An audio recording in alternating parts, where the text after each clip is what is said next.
Plus jeune, on rêvait d'être soit médecin, soit pilote. Me dire que j'allais un jour m'intéresser à l'élevage, je n'aurais même pas cru. Aujourd'hui, on est dans l'élevage, on est dans la transformation laitière et il y a beaucoup de motifs de satisfaction.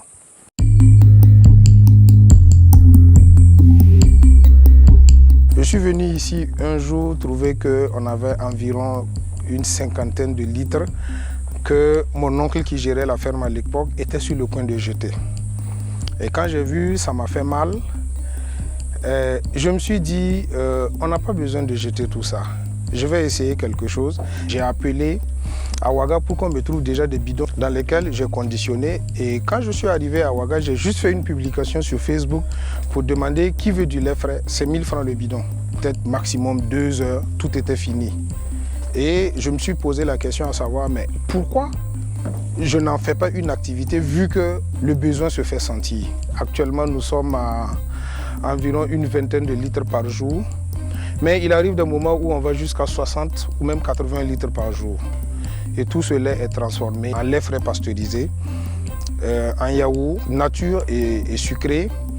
Et quelquefois, on fait du fromage et de la béchamel. Et nous sommes en train de réfléchir sur la crème fraîche, que beaucoup nous demandent. C'est la curiosité qui m'a amené à chercher à savoir comment ça se fait. Pour parfaire tout, je suis allé sur les réseaux sociaux, sur YouTube naturellement, et j'ai regardé énormément de vidéos. On a commencé petit à petit. Vous savez, c'est très cher pour la construction de ces choses-là parce que une vache laitière, elle peut coûter 1 million de francs. J'ai démarré par des races locales. Et je suis passé par des inséminations. C'est pour des raisons d'acclimatation. Parce que quand vous prenez du prêt-à-porter en tant que vache laitière en Europe, venir ici, c'est très délicat. Maintenant, quand on passe par les inséminations et on part d'une vache locale, on met des semences, on a des petits qui ne sont pas des races pures européennes. Et petit à petit, ils s'adaptent au climat et après, ça marche. Actuellement, on a une vingtaine de vaches, dont quelques-unes qui sont traites, mais le reste est en gestation. Donc on attend des mises bas à partir d'août jusqu'à mars 2022.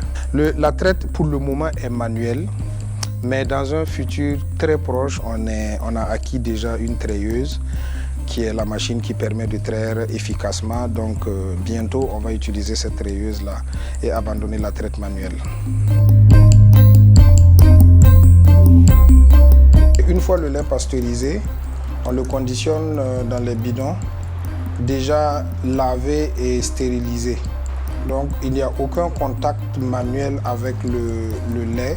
Et c'est un travail de patience, il faut prendre son temps pour le faire. Et une fois qu'on est pressé, bon, on verse tout et c'est compliqué. Le rêve de Biodélice, c'est de conquérir le Burkina et pourquoi pas aller au-delà des frontières du Burkina. On a de la matière chez nous.